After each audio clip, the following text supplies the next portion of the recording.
بسم الله الرحمن الرحيم. يا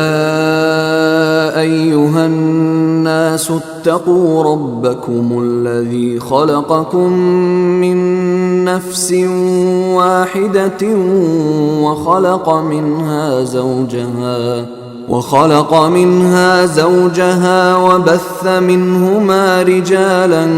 كثيرا ونساء، واتقوا الله الذي تساءلون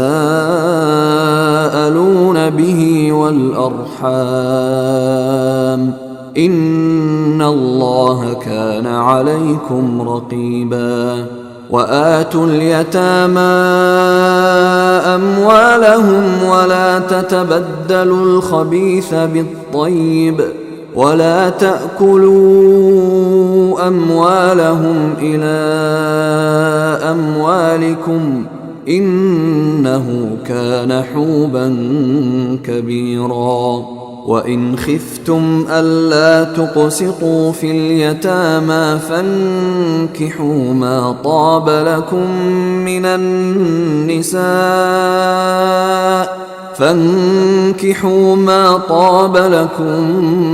النساء مثنى وثلاث ورباع، فإن خفتم ألا تعدلوا فواحدة أو ما ملكت أيمانكم، ذلك أدنى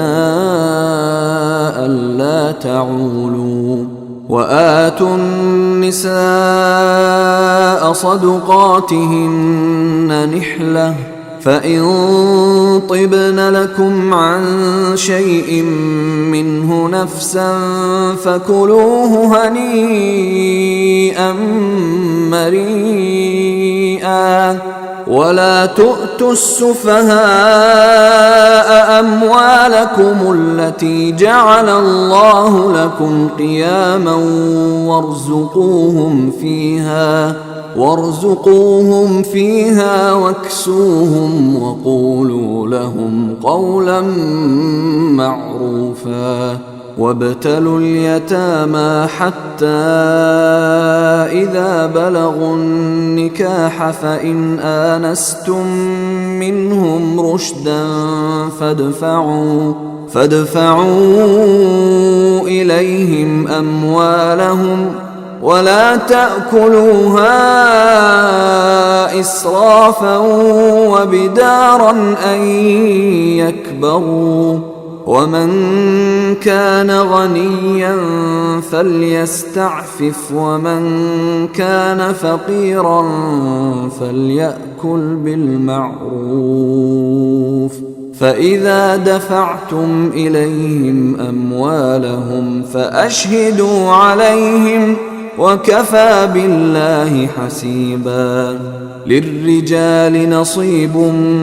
مما ترك الوالدان والأقربون، وللنساء نصيب مما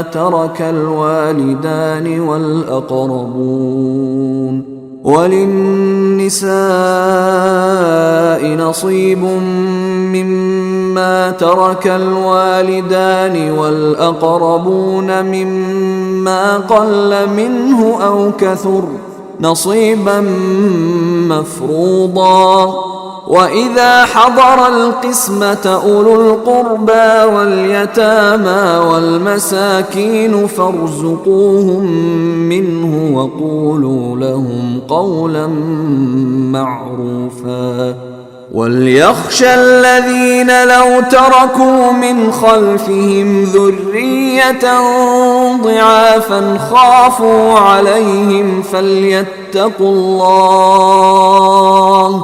فليتقوا الله وليقولوا قولا سديدا. إن الذين يأكلون أموال اليتامى ظلما إنما يأكلون في بطونهم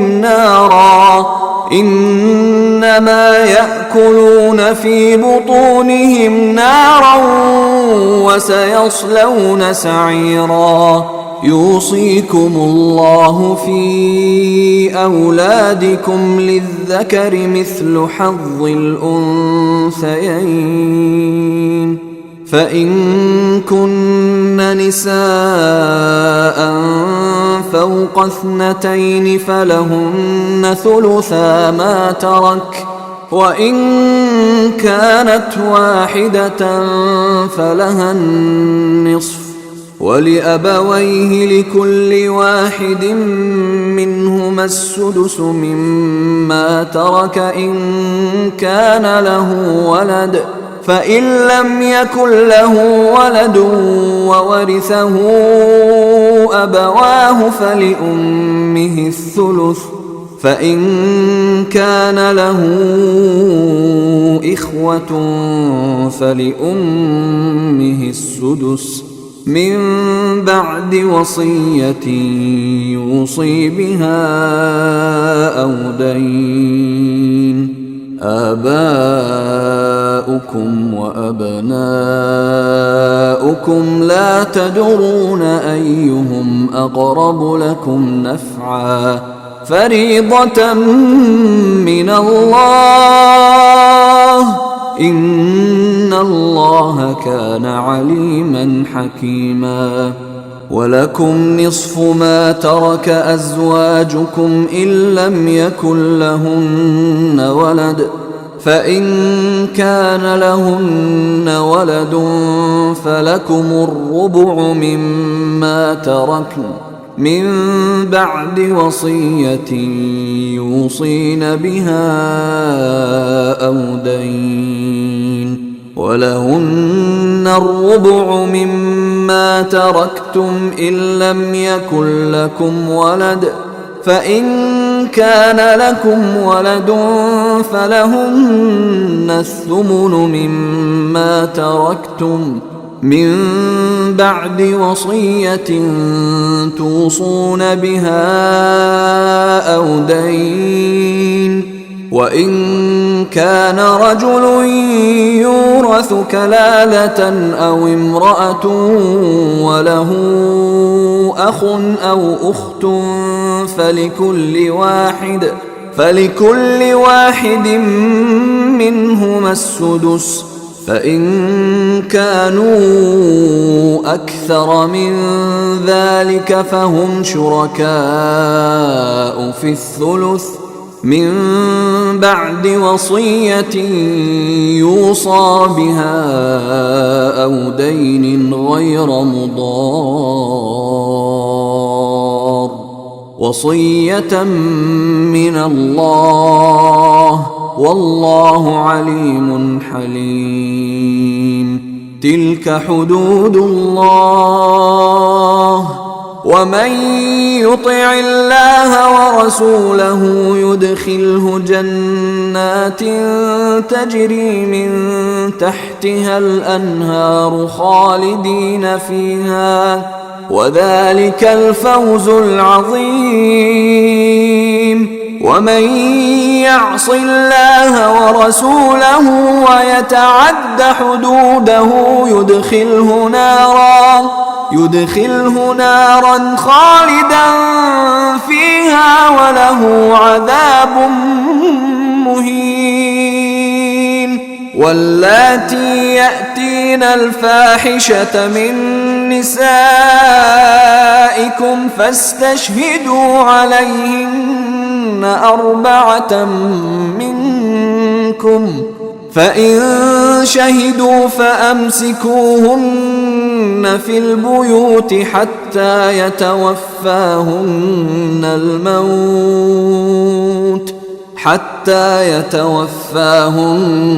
الموت أو يجعل الله لهن سبيلا واللذان يأتيانها منكم فآذوهما فإن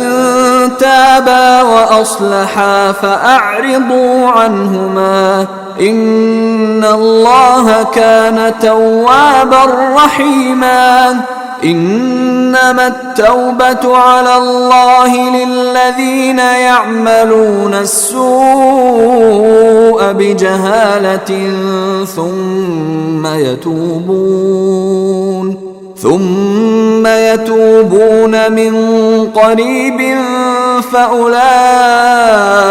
يتوب الله عليهم وكان الله عليما حكيما. وليست التوبة للذين يعملون السيئات حتى إذا حضر أحدهم الموت قال إني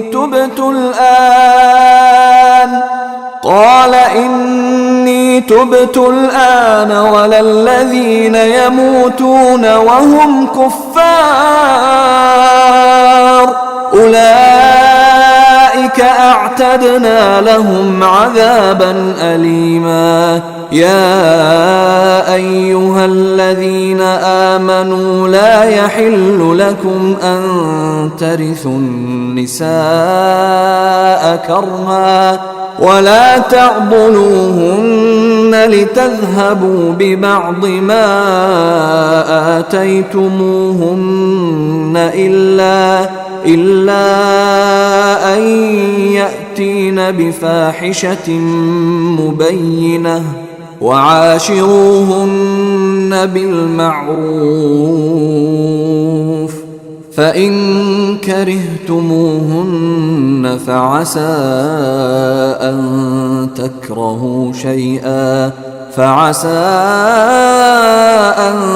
تكرهوا شيئا ويجعل الله فيه خيرا كثيرا. وإن أردتم استبدال زوج مكان زوج وآتيتم إحداهن قنطارا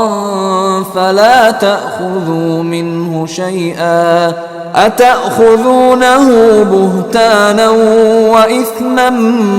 مبينا. وكيف تأخذونه وقد أفضى بعضكم إلى بعض وأخذن منكم ميثاقا غليظا. ولا تنكحوا ما نكح آباؤكم من النساء إلا ما قد سلف إنه كان فاحشة ومقتا وساء سبيلا. حرمت عليكم أمهاتكم وبناتكم وأخواتكم وعماتكم وخالاتكم وبنات الأخ وبنات الأخت وأمهاتكم اللاتي أرضعنكم وأخواتكم من الرضاعة وأمهات نسائكم وربائبكم اللاتي في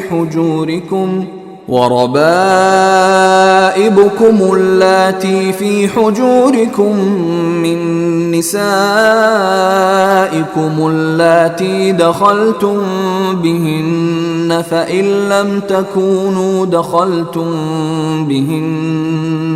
فإن لم تكونوا دخلتم بهن فلا جناح عليكم. وحلائل أبنائكم الذين من أصلابكم وأن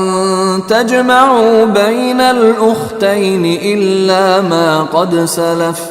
إن الله كان غفورا رحيما. والمحصنات من النساء إلا ما ملكت أيمانكم كتاب الله عليكم وأحل لكم ما وراء ذلكم أن تبتغوا بأموالكم محصنين غير مسافحين فما استمتعتم به منهن فآتوهن أجورهن فريضة ولا جناح عليكم فيما تراضيتم به من بعد الفريضة إن الله كان عليما حكيما ومن لم يستطع منكم طولا أن ينكح المحصنات المؤمنات فمما ملكت أيمانكم من فتياتكم المؤمنات والله أعلم بإيمانكم بعضكم من بعض فانكحوهن بإذن أهلهن وآتوهن أجورهن بالمعروف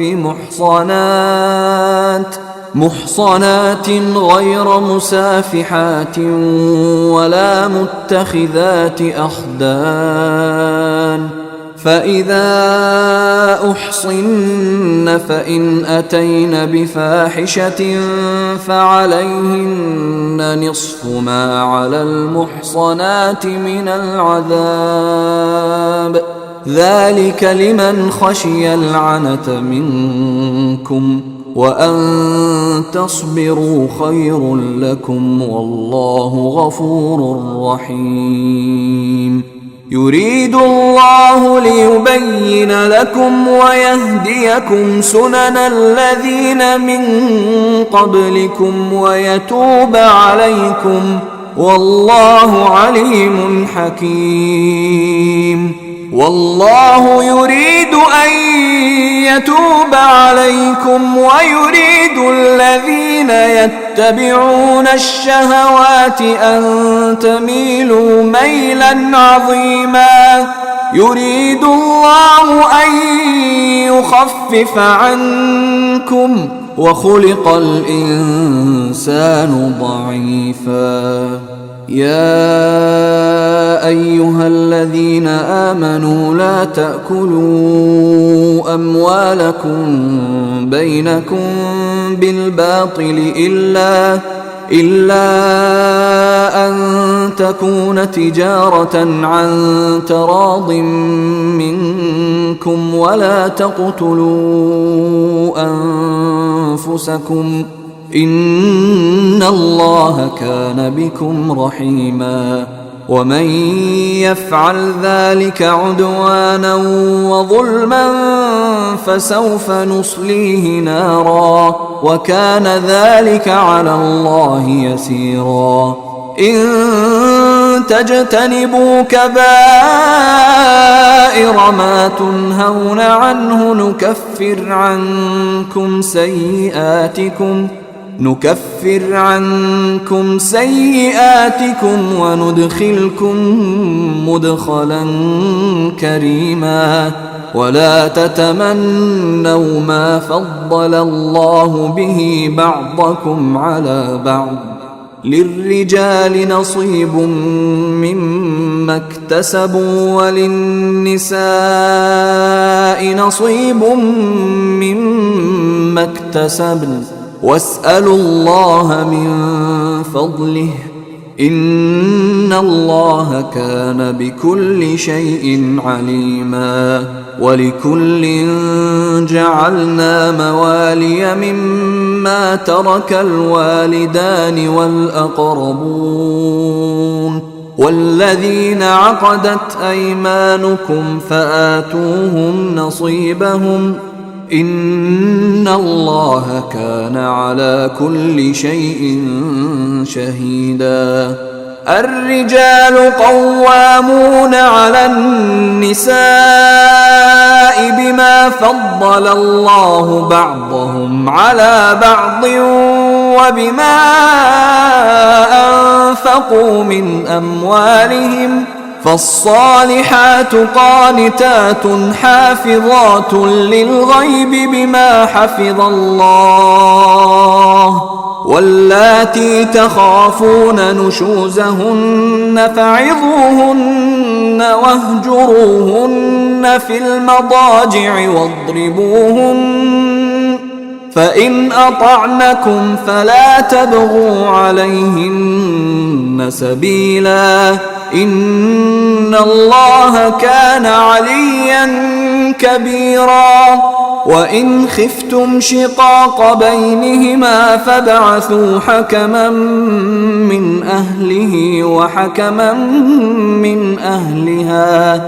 فابعثوا حكما من أهله وحكما من أهلها إن يريدا إصلاحا يوفق الله بينهما إن الله كان عليما خبيرا واعبدوا الله ولا تشركوا به شيئا وبالوالدين إحسانا وبذي القربى واليتامى والمساكين والجار ذي القربى والجار الجنب والصاحب بالجنب وابن السبيل وما ملكت أيمانكم إن الله لا يحب من كان مختالا فخورا الذين يبخلون ويأمرون الناس بالبخل ويكتمون ما آتاهم الله من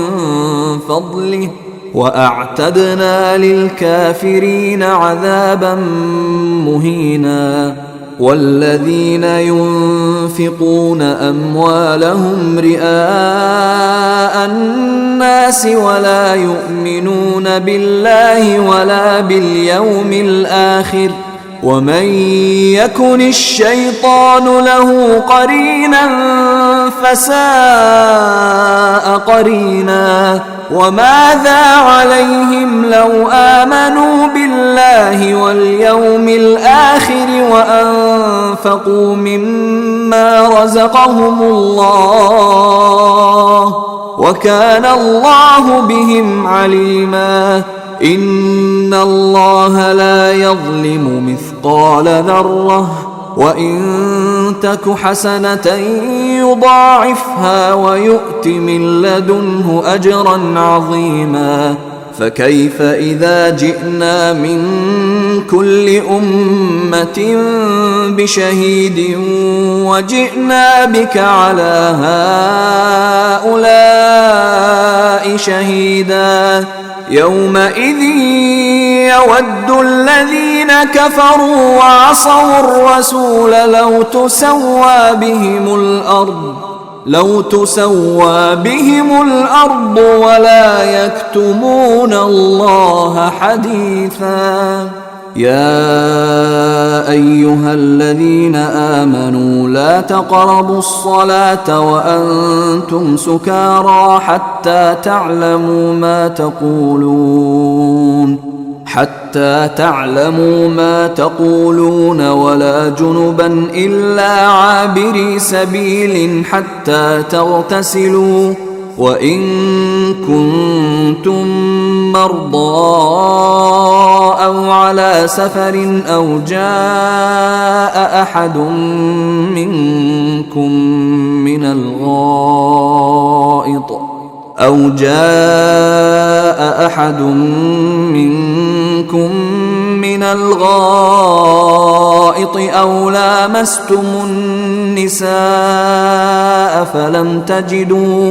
أو لامستم النساء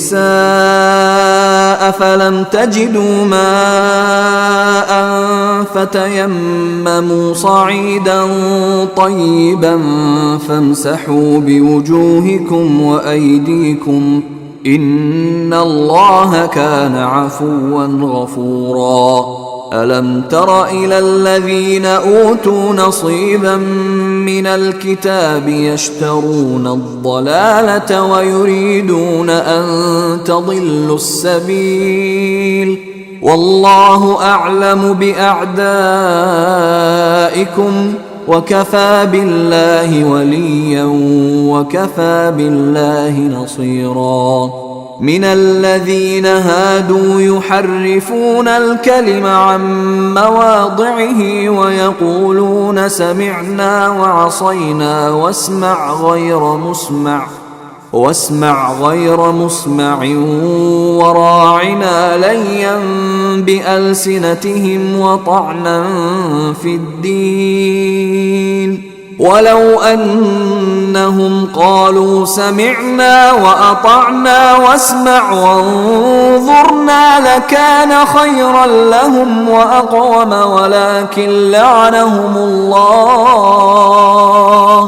ولكن لعنهم الله بكفرهم فلا يؤمنون إلا قليلا. يا أيها الذين أوتوا الكتاب آمنوا بما نزلنا مصدقا لما معكم من قبل أن نطمس وجوها فنردها على أدبارها أو نلعنهم كما لعنا أصحاب السبت وكان أمر الله مفعولا. إن الله لا يغفر أن يشرك به ويغفر ما دون ذلك لمن يشاء ومن يشرك بالله فقد افترى إثما عظيما. ألم تر إلى الذين يزكون أنفسهم بل الله يزكي من يشاء ولا يظلمون فتيلا. انظر كيف يفترون على الله الكذب وكفى به إثما مبينا. ألم تر إلى الذين أوتوا نصيبا من الكتاب يؤمنون بالجبت والطاغوت ويقولون للذين كفروا هؤلاء أهدى من الذين آمنوا سبيلا. أولئك الذين لعنهم الله ومن يلعن الله فلن تجد له نصيرا. أم لهم نصيب من الملك فإذا لا يؤتون الناس نقيرا. أم يحسدون الناس على ما آتاهم الله من فضله فقد آتينا آل إبراهيم الكتاب والحكمة وآتيناهم ملكا عظيما. فمنهم من آمن به ومنهم من صد عنه وكفى بجهنم سعيرا. إن الذين كفروا بآياتنا سوف نصليهم نارا كلما نضجت جلودهم بدلناهم جلودا غيرها ليذوقوا العذاب إن الله كان عزيزا حكيما. والذين آمنوا وعملوا الصالحات سندخلهم جنات تجري من تحتها الأنهار خالدين فيها أبدا لهم فيها أزواج مطهرة وندخلهم ظلا ظليلا. إن الله يأمركم أن تؤدوا الأمانات إلى أهلها وإذا حكمتم بين الناس أن تحكموا بالعدل إن الله نعما يعظكم به إن الله كان سميعا بصيرا. يا أيها الذين آمنوا أطيعوا الله وأطيعوا الرسول وأولي الأمر منكم فإن تنازعتم في شيء فردوه إلى الله والرسول إن كنتم تؤمنون بالله واليوم الآخر ذلك خير وأحسن تأويلا ألم تر إلى الذين يزعمون أنهم آمنوا بما أنزل إليك وما أنزل من قبلك يريدون أن يتحاكموا إلى الطاغوت وقد أمروا أن يكفروا به ويريد الشيطان أن يضلهم ضلالا بعيدا وإذا قيل لهم تعالوا إلى ما أنزل الله وإلى الرسول رأيت المنافقين يصدون عنك صدودا فكيف إذا أصابتهم مصيبة بما قدمت أيديهم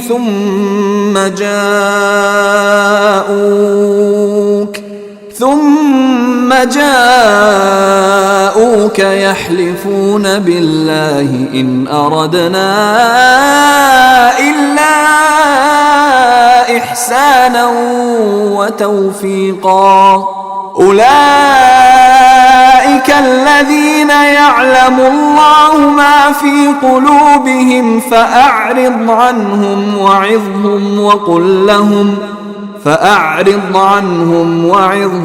وقل لهم في أنفسهم قولا بليغا وما أرسلنا من رسول إلا ليطاع بإذن الله ولو أنهم إذ ظلموا أنفسهم جاءوك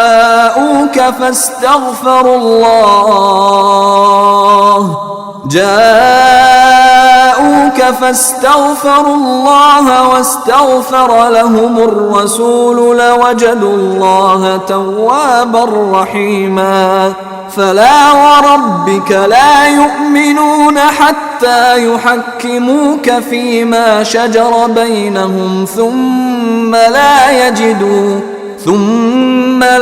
يجدوا في أنفسهم حرجا مما قضيت ويسلموا تسليما ولو أنا كتبنا عليهم أن اقتلوا أنفسكم أو اخرجوا من دياركم ما فعلوه إلا قليل منهم ولو أنهم فعلوا ما يوعظون به لكان خيرا لهم وأشد تثبيتا وإذا لآتيناهم من لدنا أجرا عظيما ولهديناهم صراطا مستقيما ومن يطع الله والرسول فأولئك مع الذين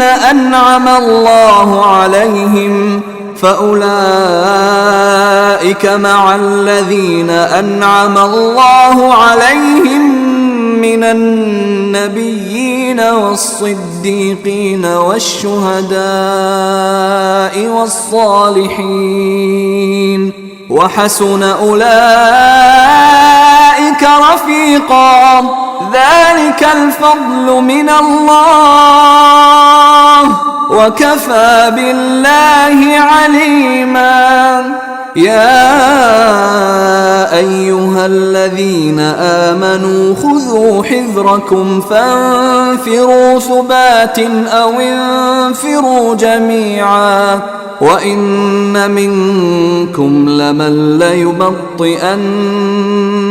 وإن منكم لمن ليبطئن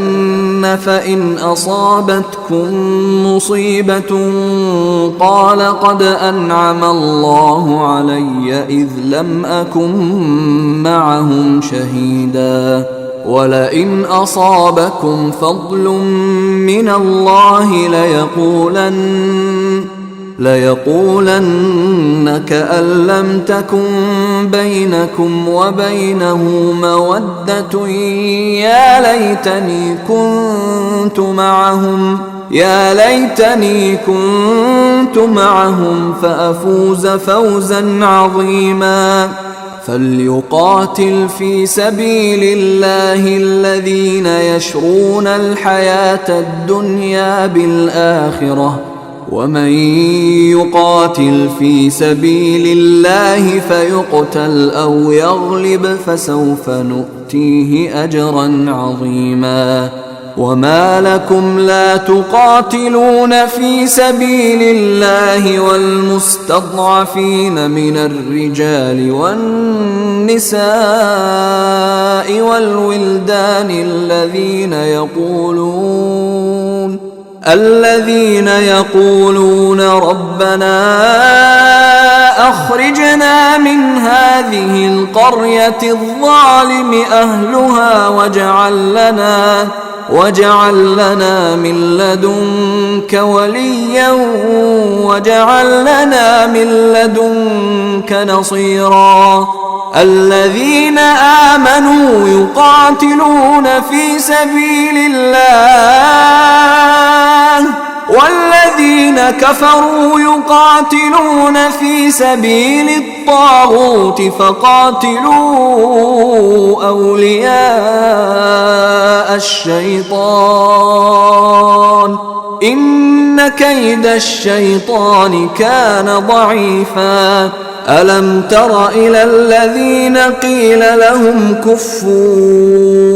أيديكم وأقيموا الصلاة وآتوا الزكاة فلما كتب عليهم القتال إذا فريق منهم يخشون الناس كخشية الله أو أشد خشية وقالوا ربنا لم كتبت علينا القتال لولا أخرتنا إلى أجل قريب قل متاع الدنيا قليل والآخرة خير لمن اتقى ولا تظلمون فتيلا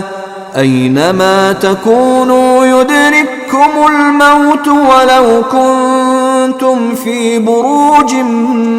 مشيدة وإن تصبهم حسنة يقولوا هذه من عند الله وإن تصبهم سيئة يقولوا هذه من عندك قل كل من عند الله فما لهؤلاء القوم لا يكادون يفقهون حديثا ما أصابك من حسنة فمن الله وما أصابك من سيئة فمن نفسك وأرسلناك للناس رسولا وكفى بالله شهيدا من يطع الرسول فقد أطاع الله ومن تولى فما أرسلناك أرسلناك عليهم حفيظا ويقولون طاعة فإذا برزوا من عندك بيت طائفة منهم غير الذي تقول والله يكتب ما يبيتون فأعرض عنهم وتوكل على الله وكفى بالله وكيلا أفلا يتدبرون القرآن ولو كان من عند غير الله لوجدوا فيه اختلافا كثيرا وإذا جاءهم أمر من الأمن أو الخوف أذاعوا به ولو ردوه إلى الرسول وإلى أولي الأمر منهم لعلمه الذين يستنبطونه منهم ولولا فضل الله عليكم ورحمته لاتبعتم الشيطان إلا قليلا فقاتل في سبيل الله لا تكلف إلا نفسك وحرض المؤمنين عسى الله أن يكف بأس الذين كفروا والله أشد بأسا وأشد تنكيلا من يشفع شفاعة حسنة يكن له نصيب منها ومن يشفع شفاعة سيئة يكن له كفل منها وكان الله على كل شيء مقيتا وإذا حييتم بتحية فحيوا بأحسن منها أو ردوها إن الله كان على كل شيء حسيبا الله لا إله إلا هو ليجمعنكم إلى يوم القيامة لا ريب فيه ومن أصدق من الله حديثا فما لكم في المنافقين فئتين والله أركسهم بما كسبوا أتريدون أن تهدوا من أضل الله ومن يضلل الله فلن تجد له سبيلا ودوا لو تكفرون كما كفروا فتكونون سواء فلا تتخذوا منهم أولياء حتى يهاجروا في سبيل الله فإن تولوا فخذوهم وَاقْتُلُوهُمْ حيث وجدتموهم ولا تتخذوا منهم وليا ولا نصيرا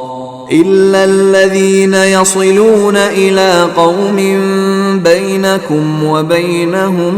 ميثاق أو جاءوكم حصرت صدورهم أن يقاتلوكم أو يقاتلوا قومهم ولو شاء الله لسلطهم عليكم فلقاتلوكم فإن اعتزلوكم فلم يقاتلوكم وألقوا إليكم السلم فما جعل الله لكم عليهم سبيلا ستجدون آخرين يريدون أن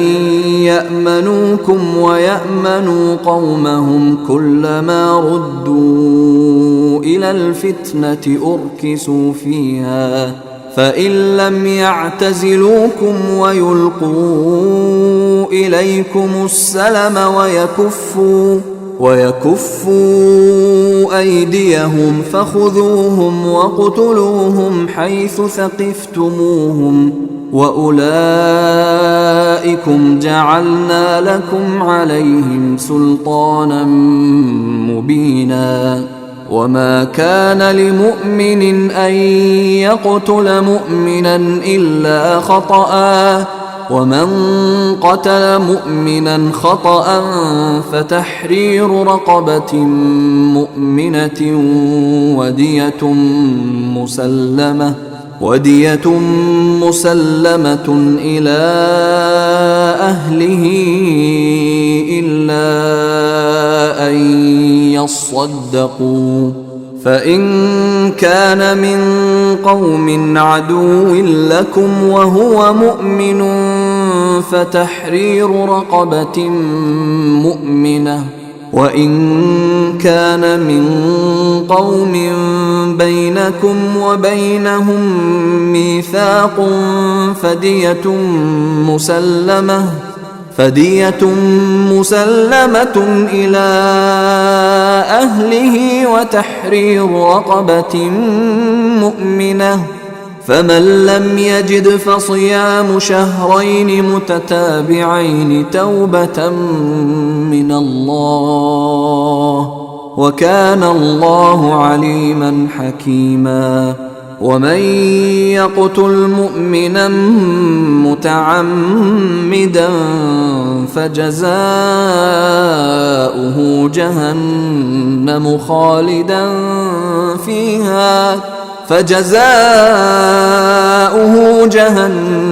خالدا فيها وغضب الله عليه ولعنه وأعد له عذابا عظيما. يا أيها الذين آمنوا إذا ضربتم في سبيل الله فتبينوا ولا تقولوا لمن ألقى إليكم السلام لست مؤمنا تبتغون عرض الحياة الدنيا فعند الله مغانم كثيرة كذلك كنتم من قبل فمن الله عليكم فتبينوا إن الله كان بما تعملون خبيرا. لا يستوي القاعدون من المؤمنين غير أولي الضرر والمجاهدون في سبيل الله بأموالهم وأنفسهم، فضل الله المجاهدين بأموالهم وأنفسهم على القاعدين درجة، وكلا وعد الله الحسنى، وفضل الله المجاهدين على القاعدين أجرا عظيما، درجات منه ومغفرة ورحمة، وكان الله غفورا رحيما. إن الذين توفاهم الملائكة ظالمي أنفسهم قالوا فيم كنتم؟ قالوا كنا مستضعفين في الأرض. قالوا ألم تكن أرض الله واسعة فتهاجروا فيها فأولئك مأواهم جهنم وساءت مصيرا. إلا المستضعفين من الرجال والنساء والولدان لا يستطيعون حيلة ولا يهتدون سبيلا، فأولئك عسى الله أن يعفو عنهم، وكان الله عفوا غفورا. ومن يهاجر في سبيل الله يجد في الأرض مراغما كثيرا وسعة، ومن يخرج من بيته مهاجرا إلى الله ورسوله ثم يدركه الموت فقد وقع أجره على الله، وكان الله غفورا رحيما. وإذا ضربتم في الأرض فليس عليكم جناح أن تقصروا من الصلاة إن خفتم أن يفتنكم الذين كفروا إن الكافرين كانوا لكم عدوا مبينا. وإذا كنت فيهم فأقمت لهم الصلاة فلتقم طائفة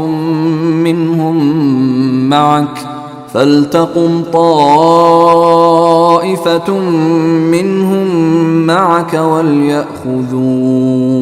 أسلحتهم فإذا سجدوا فليكونوا من ورائكم ولتأت طائفة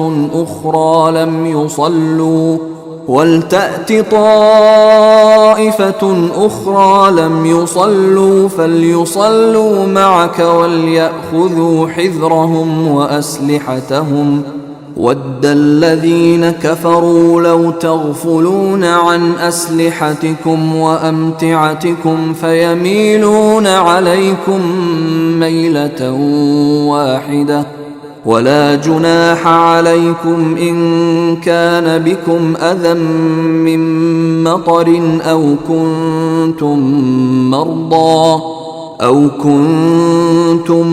مرضى أن تضعوا أسلحتكم وخذوا حذركم إن الله أعد للكافرين عذابا مهينا. فإذا قضيتم الصلاة فاذكروا الله قياما وقعودا وعلى جنوبكم فإذا اطمأننتم فأقيموا الصلاة إن الصلاة كانت على المؤمنين كتابا موقوتا. ولا تهنوا في ابتغاء القوم إن تكونوا تألمون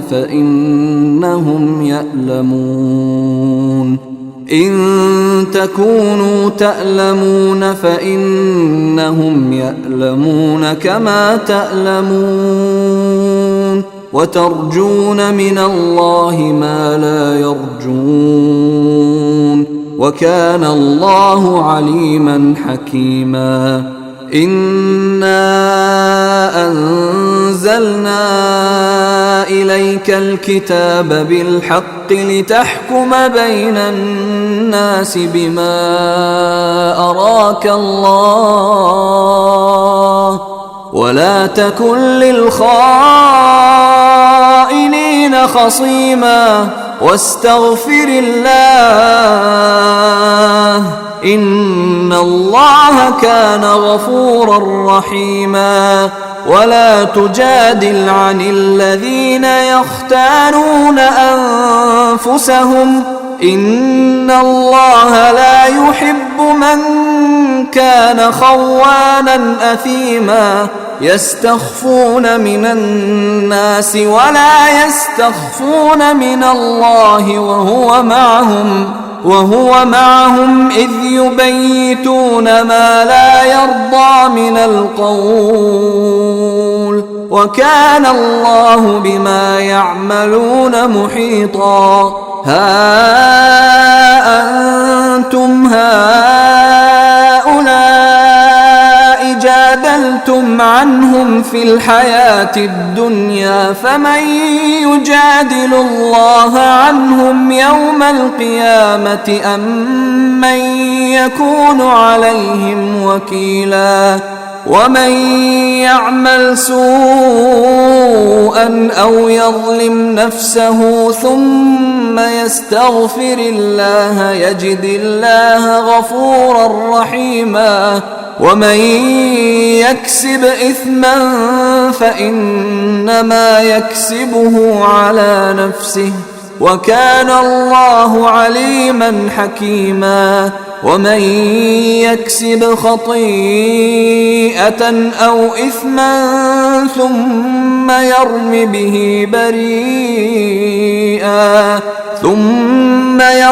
به بريئا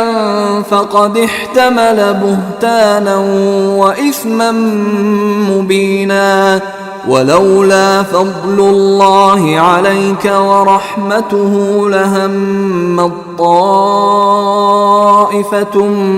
منهم أن يضلوك وما يضلون إلا أنفسهم وما يضرونك من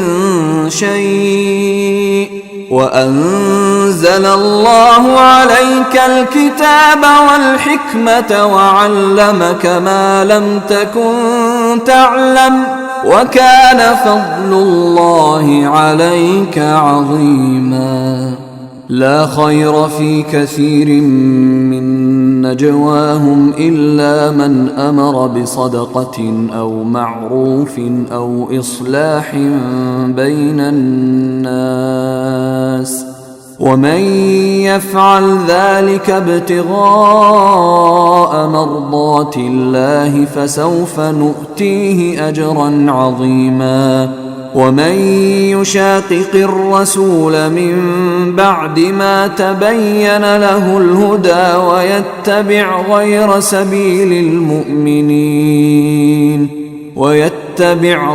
سبيل المؤمنين نوله ما تولى ونصله جهنم وساءت مصيرا. إن الله لا يغفر أن يشرك به ويغفر ما دون ذلك لمن يشاء ومن يشرك بالله فقد ضل ضلالا بعيدا. إن يدعون من دونه إلا إناثا وإن يدعون إلا شيطانا مريدا لعنه الله وقال لأتخذن من عبادك نصيبا مفروضا ولأضلنهم ولأمنينهم ولآمرنهم فليبتكن آذان الأنعام ولآمرنهم فليغيرن خلق الله ومن يتخذ الشيطان وليا من دون الله فقد خسر خسرانا مبينا. يعدهم ويمنيهم وما يعدهم الشيطان إلا غرورا. أولئك مأواهم جهنم ولا يجدون عنها محيصا. والذين آمنوا وعملوا الصالحات سندخلهم جنات تجري من تحتها الأنهار خالدين فيها أبدا وعد الله حقا ومن أصدق من الله قيلا. ليس بأمانيكم ولا أماني أهل الكتاب من يعمل سوءا يجز به ولا يجد له من دون الله وليا ولا نصيرا. ومن يعمل من الصالحات من ذكر أو أنثى وهو مؤمن فأولئك يدخلون الجنة ولا يظلمون نقيرا. ومن أحسن دينا ممن ممن أسلم وجهه لله وهو محسن واتبع ملة إبراهيم حنيفا واتخذ الله إبراهيم خليلا ولله ما في السماوات وما في الأرض وكان الله بكل شيء محيطا ويستفتونك في النساء قل الله يفتيكم فيهن وما يتلى عليكم في الكتاب في يتامى النساء اللاتي لا تؤتونهن ما كتب لهن وترغبون أن تنكحوهن والمستضعفين من الولدان وأن تقوموا لليتامى بالقسط وما تفعلوا من خير فإن الله كان به عليما وإن امرأة خافت من بعلها نشوزا أو إعراضا فلا جناح عليهما أن يصلحا بينهما صلحا والصلح خير وأحضرت الأنفس الشح وإن تحسنوا وتتقوا فإن الله كان بما تعملون خبيرا ولن تستطيعوا أن تعدلوا بين النساء ولو حرصتم فلا تميلوا كل الميل فتذروها كالمعلقة وإن تصلحوا وتتقوا فإن الله كان غفورا رحيما وإن يتفرقا يغن الله كلا من سعته وكان الله واسعا حكيما ولله ما في السماوات وما في الأرض ولقد وصينا الذين أوتوا الكتاب من قبلكم وإياكم أن اتقوا الله وإن تكفروا فإن لله ما في السماوات وما في الأرض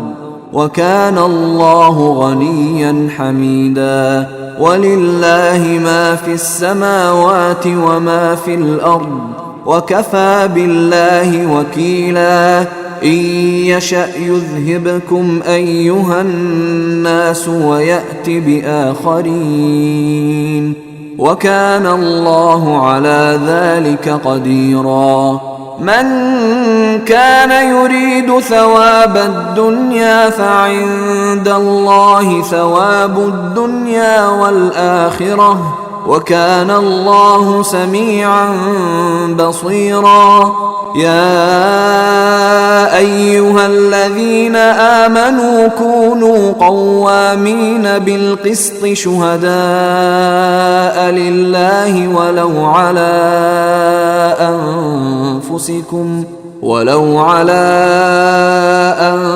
أنفسكم أو الوالدين والأقربين إن يكن غنيا أو فقيرا فالله أولى بهما فلا تتبعوا الهوى أن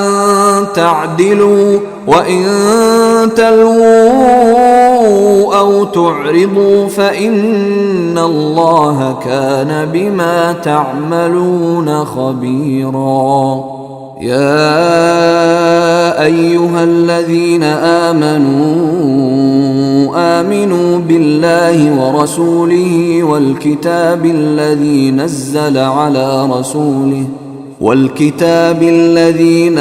على رسوله والكتاب الذي أنزل من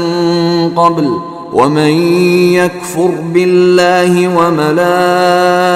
وملائكته وكتبه ورسله واليوم الآخر فقد ضل ضلالا بعيدا. إن الذين آمنوا ثم كفروا ثم آمنوا ثم كفروا ثم ازدادوا كفرا لم يكن الله ليغفر لهم ولا ليهديهم سبيلا. بشر المنافقين بأن لهم عذابا أليما. الذين يتخذون الكافرين أولياء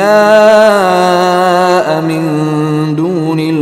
المؤمنين أيبتغون عندهم العزة فإن العزة لله جميعا. وقد نزل عليكم في الكتاب أن إذا سمعتم آيات الله يكفر بها ويستهزأ بها فلا تقعدوا معهم حتى يخوضوا في حديث غيره إنكم إذا مثلهم. إن الله جامع المنافقين والكافرين في جهنم جميعا. الذين يتربصون بكم فإن كان لكم فتح من الله قالوا ألم نكن معكم وإن كان للكافرين نصيب قالوا ألم نستحوذ عليكم ونمنعكم من المؤمنين فالله يحكم بينكم يوم القيامة ولن يجعل الله للكافرين على المؤمنين سبيلا. إن المنافقين يخادعون الله وهو خادعهم وإذا قاموا إلى الصلاة قاموا كسالى يراءون الناس ولا يذكرون الله إلا قليلا مذبذبين بين ذلك لا إله هؤلاء ولا إله هؤلاء ومن يضلل الله فلن تجد له سبيلا. يا أيها الذين آمنوا لا تتخذوا الكافرين أولياء من دون المؤمنين أتريدون أن تجعلوا لله عليكم سلطانا مبينا. إن المنافقين في الدرك الأسفل من النار ولن تجد لهم نصيرا إلا الذين تابوا وأصلحوا واعتصموا بالله وأخلصوا دينهم لله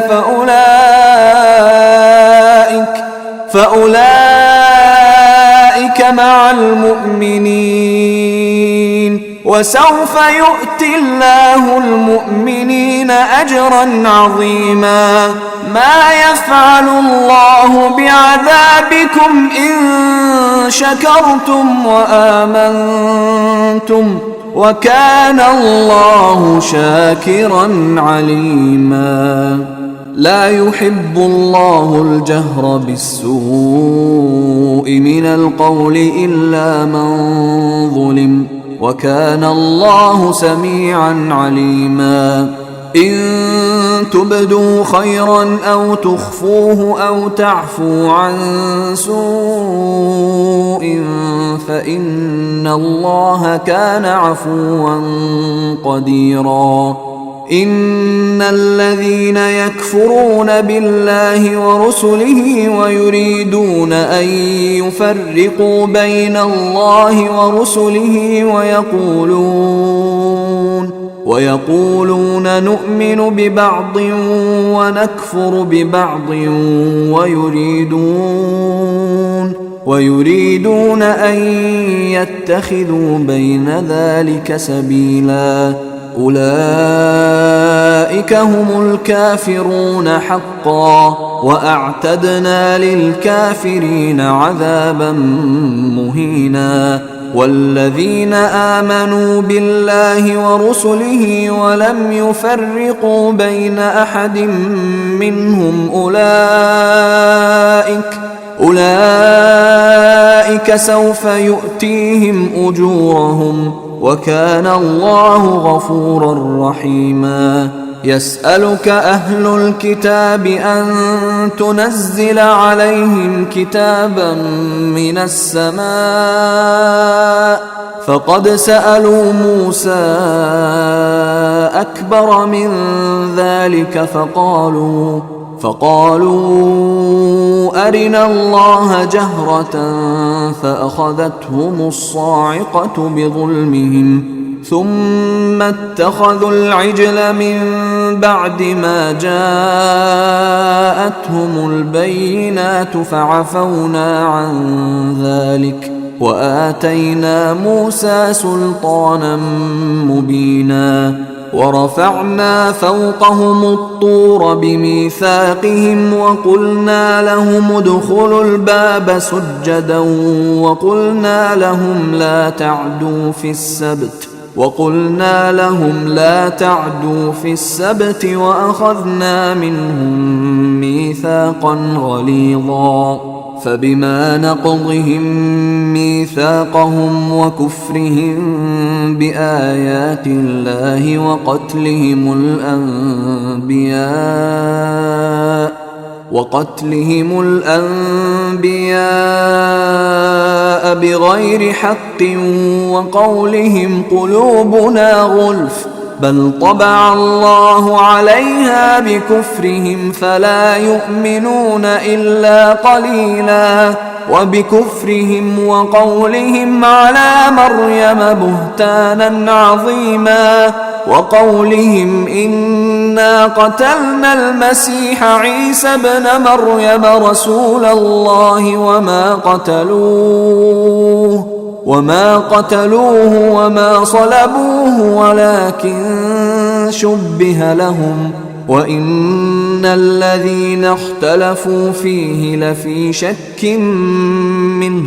ما لهم به من علم إلا اتباع الظن وما قتلوه يقينا بل رفعه الله إليه وكان الله عزيزا حكيما وإن من أهل الكتاب إلا ليؤمنن به قبل موته ويوم القيامة يكون عليهم شهيدا فبظلم من الذين هادوا حرمنا عليهم طيبات أحلت لهم وبصدهم عن سبيل الله كثيرا وأخذهم الربا وقد نهوا عنه وأكلهم أموال الناس بالباطل وأعتدنا للكافرين منهم عذابا أليما لكن الراسخون في العلم منهم والمؤمنون يؤمنون بما أنزل إليك وما أنزل من قبلك والمقيمين الصلاة والمؤتون الزكاة والمؤمنون بالله واليوم الآخر أولئك سنؤتيهم أجرا عظيما إنا أوحينا إليك كما أوحينا إلى نوح والنبيين من بعده. وأوحينا إلى إبراهيم وإسماعيل وإسحاق ويعقوب والأسباط وعيسى وأيوب ويونس وهارون وسليمان وآتينا داود زبورا ورسلا قد قصصناهم عليك من قبل ورسلا لم نقصصهم عليك وكلم الله موسى تكليما رسلا مبشرين ومنذرين لئلا يكون للناس على الله حجة بعد الرسل وكان الله عزيزا حكيما. لكن الله يشهد بما أنزل إليك أنزله بعلمه والملائكة يشهدون وكفى بالله شهيدا. إن الذين كفروا وصدوا عن سبيل الله قد ضلوا ضلالا بعيدا. إن الذين كفروا وظلموا لم يكن الله ليغفر لهم ولا ليهديهم طريقا إلا طريق جهنم خالدين فيها أبدا وكان ذلك على الله يسيرا. يا أيها الناس قد جاءكم الرسول بالحق من ربكم فآمنوا خيرا لكم وإن تكفروا فإن لله ما في السماوات والأرض وكان الله عليما حكيما. يا أهل الكتاب لا تغلوا في دينكم ولا تقولوا على الله إلا الحق إنما المسيح عيسى ابن مريم رسول الله وكلمته ألقاها إلى مريم وروح منه فآمنوا بالله ورسله ولا تقولوا ثلاثة انتهوا خيرا لكم إنما الله إله واحد سبحانه أن يكون له ولد له ما في السماوات وما في الأرض وكفى بالله وكيلا. لن يستنكف المسيح أن يكون عبدا لله ولا الملائكة المقربون ومن يستنكف عن عبادته ويستكبر فسيحشرهم إليه جميعا. فأما الذين آمنوا وعملوا الصالحات فيوفيهم أجورهم ويزيدهم من فضله وأما الذين استنكفوا واستكبروا فيعذبهم عذابا أليما ولا يجدون لهم من دون الله وليا ولا نصيرا. يا أيها الناس قد جاءكم برهان من ربكم وأنزلنا إليكم نورا مبينا. فأما الذين آمنوا بالله واعتصموا به فسيدخلهم في رحمة